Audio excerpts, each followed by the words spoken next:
Greetings from Bucharest. Today I am going to take you on a tour of the city, and I would like to share a few thoughts about our church planning ministry in a post-communist context.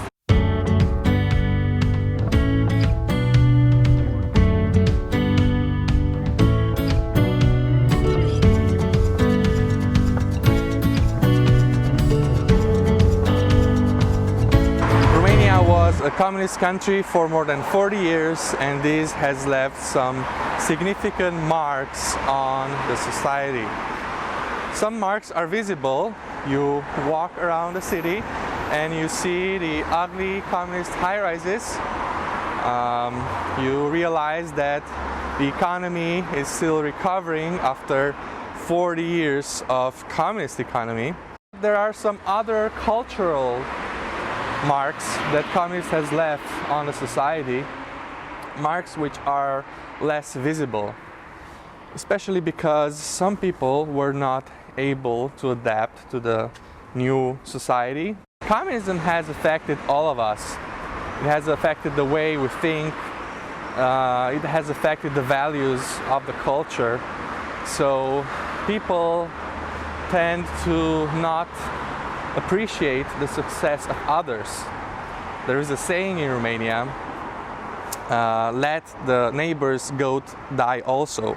So when your goat died, and of course this is an example from the village, when your goat died, you don't want to work harder and make more money so that you can buy another one. You wish this failure, this problem, upon your neighbor so that no one would have a goat if you don't have one anymore.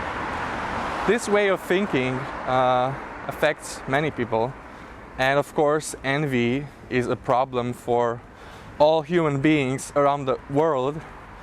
But after 40 years in communism, envy is especially a problem in our culture, and our inability to appreciate success and wish well for others. There is a significant divide between the younger generation, people under 40, and the older generation. And this impacts our church planning here in Bucharest, because not only the older generation is more likely to not have been able to adapt to life after the revolution, but the older generation, people who graduated high school during the communist regime, they were also taught atheism. Atheism classes were part of school curricula. There was a pretty ugly personality cult of the dictator in all cultural institutions, including schools, and this also affected the older generation. Some have just bought into that communist mindset, the atheist mindset, so they reject Christianity, but others rejected that communist dogma and resisted the pressure to adopt it, and in turn have become pretty resistant to any kind of dogma, to any kind of doctrine that would be adopted officially by a community. One challenge in church planning in a post-communist society is teaching ethics, and you might find this statement quite strange because, of course, ethics is a challenge everywhere in the world. All people are sinful, but in a communist society, in a post-communist society, you are less likely to have a right view on ethics. Whereas in other cultures, corruption and stealing would be seen from a cultural point of view as bad, even though people would fail to adhere to, they would fail to follow that standard. In a post-communist society, and in a communist one, stealing and corruption is just a way of life.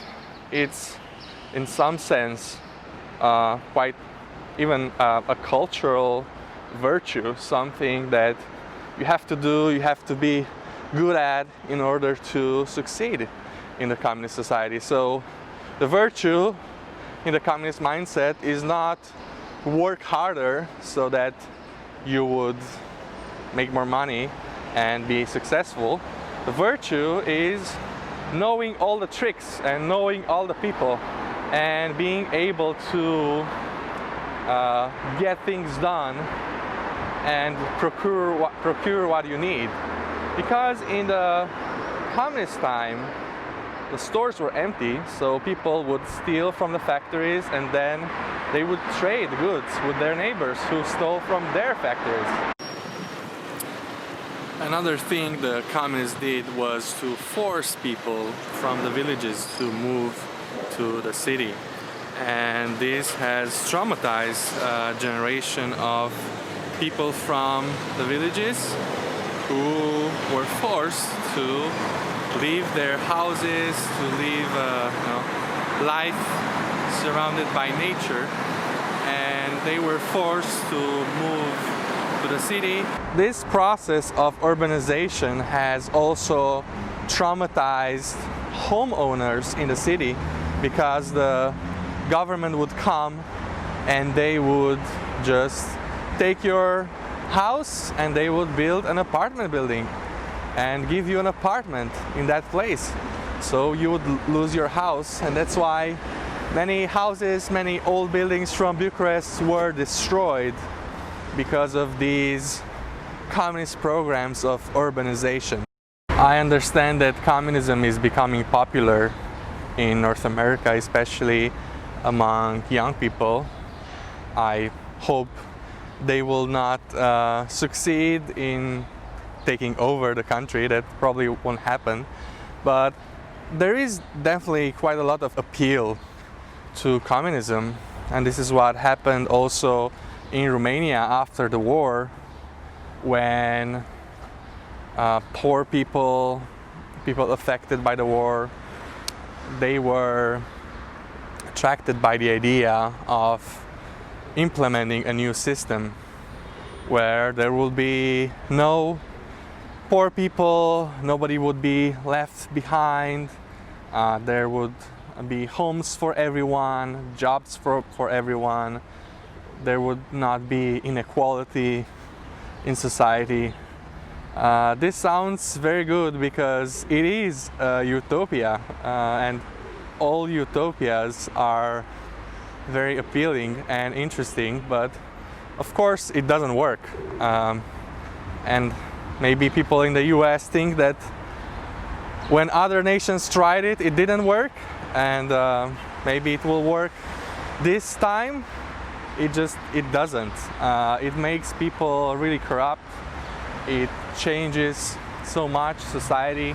It leaves ugly scars for many, many decades to come. It's not really something that should be tried by anyone. Anyone who tried it, in the end, it was a disaster.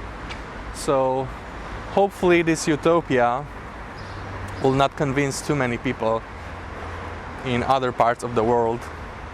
There are quite a few years since most communist countries in the world gave up communism, so people today might forget about all the horrors and all the damage which has been done by communism.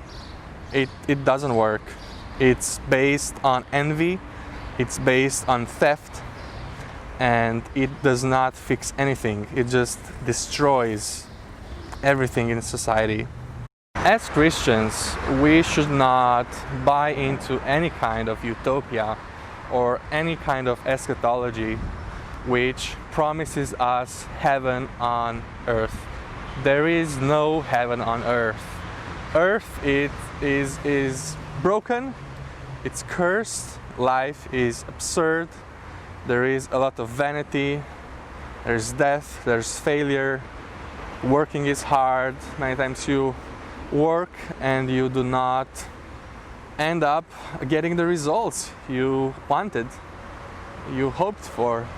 And this is just what broken life under the sun is like. We should not try to artificially change it in a way in which we end up destroying society and stealing people's houses and wealth so that we could create a utopia. It doesn't work.